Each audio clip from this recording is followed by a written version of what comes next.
જગતમાં જેની રક્ષા ખુદ હરિ કરે એનો વાળ કોણ વાકો કરી શકે? પ્રહલાદને મારવાના અનેક પ્રયત્ન હિરણ્યકશિપુએ કર્યા છે, છતાંય નિષ્ફળ ગયો છે. એટલે પ્રહલાદને પૂછવા લાગ્યો છે હિરણ્યકશિપુ કે પ્રહલાદ, તારી પાસે એવી તો કઈ શક્તિ છે? કોની શક્તિથી તું આ બધું કરે છે? પ્રહલાદે કહેવા લાગ્યા કે પિતાજી, મારી પાસે જે શક્તિ છે ને એ શક્તિ છે નારાયણની. હિરણ્યકશિપુએ કહેવા લાગ્યા છે કે તને ખબર છે આ તારા નારાયણે મારા ભાઈને મારી નાખ્યું છે? પ્રહલાદે કહ્યું કે પિતાજી, નારાયણ એ ક્યારેય કોઈને મારતા નથી. નક્કી તમારા ભાઈએ, મારા કાકાએ કંઈક અપરાધ કર્યો હશે, કારણ કે ભગવાન કોઈને મારતા નથી.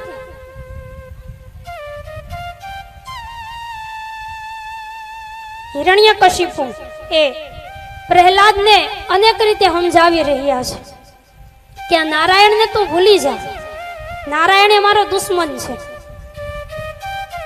પ્રહલાદે કહેવા લાગ્યા કે પિતાજી, આ જગતમાં નારાયણ કોઈના દુશ્મન નથી. ભગવાન એ તો પ્રેમ કરવા જેવા છે. ભગવાનની સાથે દુશ્મની કર્યા જેવી નથી.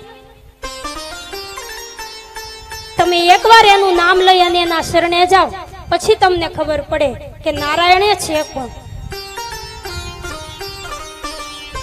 પ્રહલાદના મુખેથી આવું સાંભળી અને હિરણ્યકશિપુએ નક્કી કરી લીધું છે કે જો આને હું હવે નહીં મારું તો આ મારો પુત્ર એ હવે મને ખતમ કરાવી નાખશે. એટલે પ્રહલાદને મારવા માટે હિરણ્યકશિપુએ કાવતરું ગોઠવ્યું છે. લોખંડનો સ્તંભ જેને ધગાવવામાં આવ્યો છે. પ્રહલાદને હિરણ્યકશિપુએ પૂછવા લાગ્યા કે પ્રહલાદ, તને તારા નારાયણે ક્યાં ક્યાં દેખાય છે? પ્રહલાદે કહેવા લાગ્યા કે પિતાજી, અણુ અણુમાં કણે કણમાં મારા નારાયણનો વાસ છે. એ ક્યાં નથી એ તમે કહો. હિરણ્યકશિપુએ કહ્યું કે તો તને આ સ્તંભમાં પણ નારાયણ દેખાતા હશે. પ્રહલાદે કહ્યું કે હા પિતાજી, મને તો દેખાય છે, તમને નથી દેખાતા? હિરણ્યકશિપુએ કહ્યું કે જો તને નારાયણ એ સ્તંભમાં દેખાતા હોય ને તો જઈ અને ભેટી પડ તારા નારાયણને. એ લોખંડનો સ્તંભ જેને ધગાવવામાં આવ્યો છે. પ્રહલાદે એવું કીધું કે હા પિતાજી, આ સ્તંભમાં પણ મારો નારાયણ છે. અને આમ પ્રહલાદ જેવો એ સ્તંભને ભેટવા માટે આમ દોટ મૂકે ત્યાં તો લોખંડનો એ સ્તંભ એ ફાટી ગયો છે અને અંદરથી એકદમ આમ ગડગડાટ ભરેલો અવાજ આવ્યો અને ભગવાન એ નૃસિંહ રૂપે ત્યાં પ્રગટ થઈ ગયા છે. ભાવશે એકવાર નૃસિંહ નારાયણ ભગવાનનો જય જયકાર. ભગવાન એકદમ ક્રોધમાં, આખું જે શરીર છે એ માનવનું છે અને મોઢું સિંહનું છે. આવો અટપટો અવતાર લઈ અને ભગવાન આવ્યા અને હિરણ્યકશિપુને પકડી અને ખોળામાં બેહાડી લીધો છે. હિરણ્યકશિપુ ગભરાઈ ગયો છે. હિરણ્યકશિપુએ ભગવાનને કહેવા લાગ્યો છે કે તમે મને મારી નહીં શકો, કારણ કે મેં બ્રહ્માજીની પાસે વરદાન માંગેલું છે કે હું કોઈ પણ મનુષ્યથી નહીં મરું, જાનવરથી નહીં મરું. ભગવાને કહ્યું કે એટલે તો તને મારવા માટે મેં મનુષ્ય અને જાનવર આ બંનેનું રૂપ ધારણ કર્યું છે, નરસિંહ રૂપ ધારણ કર્યું છે. હું મનુષ્ય પણ નથી અને જાનવર પણ નથી. હિરણ્યકશિપુએ કહ્યું કે છતાં પણ તમે મને નહીં મારી શકો, કારણ કે મેં એવું વરદાન માંગ્યું છે કે હું દિવસે પણ નહીં મરું, રાતે પણ નહીં મરું.